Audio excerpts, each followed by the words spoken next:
তো গাইস এখন বাজে রাত 12:30। তো তোমরা বিশ্বাস করবা না, আমি অল্প দেখাই তারপরে কইতেছি রাত 12:30টার সময় আমরা বর্তমান আছি সাদুল্লাবাড়ি বাজারে। কিসের নিকে আছি পরে কইতেছি।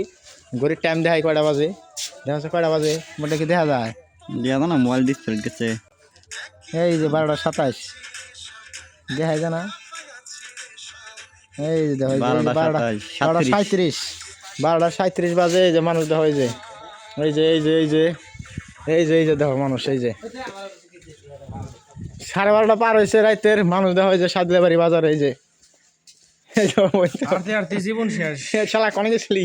গেছিলাম একবারে গারোরা মেলায় মেলায় গেছিলি কোনে? তো নানি বাড়ি বগলে, তোর নানি বাড়ি বগলে না? ওই জন্য তো এত ছোট সিরা খাওয়া আবার আছে, ষোলো সিরা খাওয়া ছোট আছে আবার বড় আছে। তাহলে বড় কোনটা? বড় ইডলি বাজারটা, ওই যেটা বাজার হয় বড় ওটা।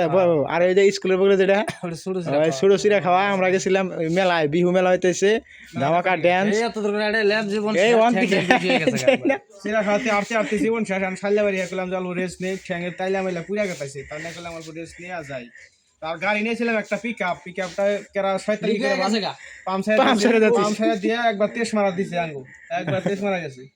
এই যে কিরকম প্লেয়ার আছে এই যে দেখো, পিক আপ নিয়ে গেছিল। ওই যে গেতিকালা তো চিল্লিয়া গেছে, আইতিকালা কেরাবান পিক আপের পাম্প সাইডে যাচ্ছে। আমরা ধর সব আরতি আরতি যে পাইলাম এনে সাদুল্লাবাড়ি বাজার। ওই যে চাইরালি রাত বাজে 12:30 এনে জিরাইতেছি। তো এরম আড়া কোনোদিনও মনে হয় রাত করে আড়ি নাই। প্রায় 10-15 বছর পরে মনে হয় এরম আড়া আটলাম একদম চিরা খাওয়ার ভোগলের থেকে আরতি আরতি আমরা কুমারগাতি গাতেছি প্রায় 4-5 কিলোমিটার আটলাম। তো ঠ্যাং তো পুরা বিষ হয়ে গেছে, ওই জন্য এনে এনে জিরাইছি।